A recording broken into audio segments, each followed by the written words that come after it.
Digelar di Aula Sobarkah, SPN Batua, Sulawesi Selatan, peserta donor darah tidak hanya didominasi anggota Polri, namun juga pegawai koperasi hingga ibu bayangkari ikut mendonorkan darah.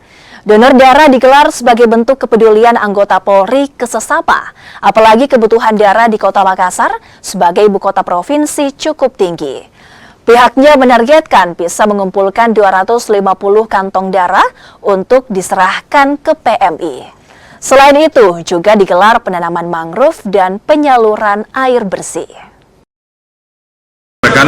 Dalam rangka kegiatan ulang tahun Humas yang ke-72, ini serentak dilaksanakan seluruh Indonesia.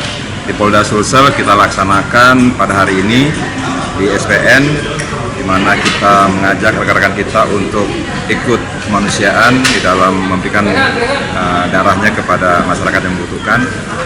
Di sini kita dalam rangka HUT Humas, kita sudah menyiapkan kantong-kantong darah sebanyak 250 orang. Mudah-mudahan ini bisa tercapai, dan juga kita bekerja sama dengan rekan-rekan kita dari Satker untuk bisa menyumbangkan darah termasuk dengan media.